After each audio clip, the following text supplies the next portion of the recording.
It's safe to say I've had my fill of superhero films this year, and not in a good way. Marvel has been one big fucking disappointment. Phase 4 has been, in short, one big pile of shit. And that's being nice about it. Not one Marvel film or show of 2022 has been above 5 out of 10, and it's put me off so much that I still haven't watched Thor: Love and Blunder. Which for me is madness, because I love that character. He was great in Thor, Avengers, Ragnarok, which, let's be honest, must have been a fluke for Taika, because come the fourth film, I have zero interest. However, if you look at DC, they have had glimpses of entertainment. The Batman was very entertaining with its stellar cast, brooding and almost visceral visuals, and the reboot of Suicide Squad was a fun movie the year before. No one likes to show off. Unless what they're showing off is dope as fuck. Fuck.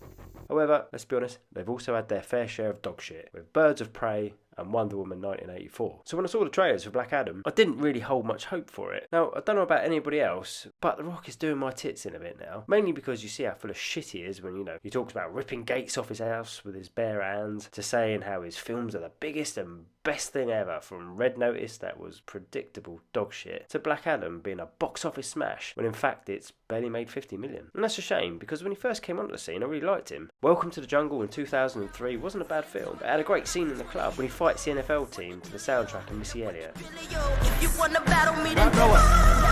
got two choices. He had other good films as well, such as Faster and Snitch in the early days, but come 2017, he suddenly seemed to be everywhere. He was in Baywatch, Fast and Furious, Rampage, Jumanji, Skyscraper, so on and fucking so forth. Fuck off. I think I got a bit of rock fatigue, to be honest. But hey, Black Adam came out for home viewing, so I put it on, see if it's any good. For those of you who haven't seen it, Black Adam, or Teth Adam as he's known, is a slave and a father born 5,000 years ago in a country called Kahndaq. He's given the powers of Shazam to allow him to free his people from slavery against the tyrannical king Aktun, as this king has now created the crown of Sabak that gains him near immortal powers from demons. Black Adam kills the king to end his reign, however the Council of Wizards aren't happy with him, so they entomb him in his own prison. 5,000 years later, and Black Adam is awoken by Adriana, an archaeologist and resistance fighter, obviously, who's looking for the crown of Sabak. However, as she finds it, she's captured by Intergang.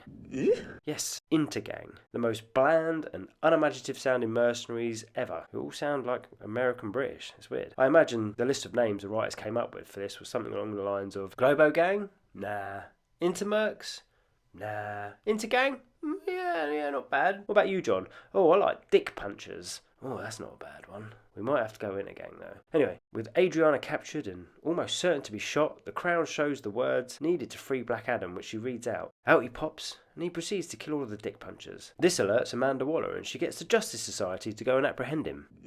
Don't you mean Justice League, Rivers? No. Justice Society. Fuck off. Yes, I know. It does sound like a pensioners' helpline for retirees who have just been scammed out of their pension money. It's actually a League of Heroes. Not a great plan. Anyway, in the Justice Society, we have Hawkman, a super strong hero with wings who can fly and never gives up. Dr. Fate, who is basically at this point in time a cooler Doctor Strange. Cyclone, who looks like a Storm ripoff. And Atom Smasher, who is basically Ant-Man. So the middle part of the film is basically these lot having a tear up with Black Adam and the Dick Punchers before Black Adam realises he needs to chill, release the rage and not kill anymore. He says Shazam and becomes his former self, where Amanda Waller puts him in stasis and leaves him in a fish tank at the bottom of the sea. The final act is the predictable bad guys get the crown of Sabak and become the all-powerful neo-immortal demon who they all have to fight and defeat. However, they need Black Adam, so they have to save him, get him out of his underwater jail so he can come and help. But will he be in time to save the day?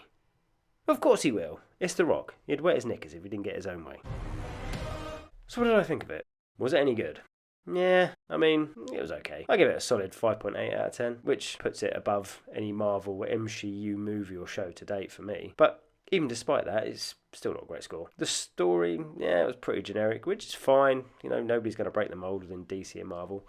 The CGI was a lot better than anything we've had from Marvel, and the sets look good. But, it's still not what you'd expect from CGI in 2022. What did I like? Well, firstly, the wokeness was down to a bare minimum. Yes, Adriana, the archaeologist and freedom fighter, and her kid were quite woke, but it was kind of tolerable. However, at the end, there was just this weird scene where she doesn't even flinch when all these demon warriors hit the streets to kill everyone. She just goes, pick up a piece of metal and just go and fight them. It's a bit retarded. Seeing a father figure in a film was nice. You know, we see Teth Adam as a father, and, you know, he does what he does because his child has been killed by the King's men for heresy, which is when Black Adam sees red and kills the King and anyone in the immediate vicinity. So even though he couldn't save his child, you still saw enough to show that there was a strong fatherly bond between father and son, and that was good. Lacking quite a lot in Hollywood at the moment. Dr. Fate. Pierce Brosnan has always been a bit of a cool dude. Maybe it's a suave voice he has, but he always brings charisma and charm to a part he's playing, and he did that with Dr. Fate. Fate was a cool fucking character, and I could quite happily watch a DC film on him alone. The end credit was Superman. This was a nice touch to bring back Henry Cavill. I don't know anyone else who isn't a fan of this man, and he makes for an awesome Superman. Now, obviously, as you can tell when I wrote this, we hadn't heard from Henry Cavill, who just said James Gunn fucked him and has taken Superman away from him. So, James Gunn, you're a prick. Get him back or fuck off yourself. Hey, fuck off. What didn't I like about it? Well, the script. Actually, I mean, it is what it is. It's a superhero script. It's never going to win an Oscar or be seen as an intellectual, thought-provoking film.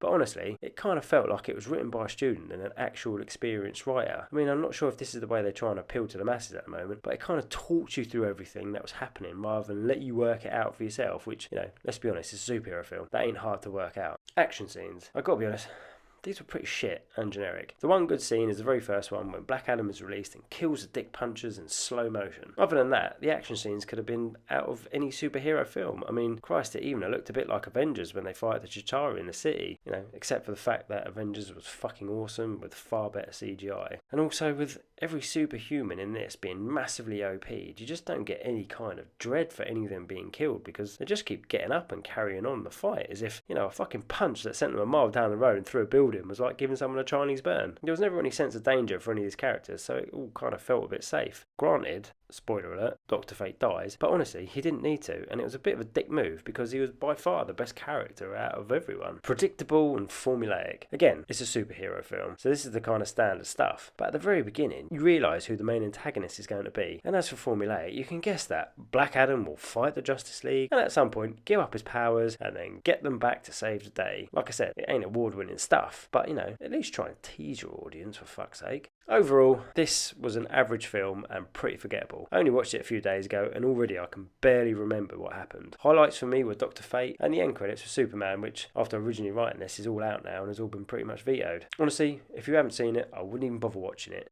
If the rumours coming out of Hollywood are true, it sounds like James Gunn is looking to reset the DC universe and start again. Something I imagine he can do with the new Flash movie. If that's true, then this is definitely a film you can swerve, along with Aquaman 2. However, if you're a big fan of The Rock, you will eat this up quicker than that fat fuck Santa smashing through all those mince pies at Christmas Eve. Are you off your fucking meds or something? If you like this video, please like, share and subscribe. If I don't see you before, have a good Christmas, everybody. Yippee-ki-yay, motherfucker.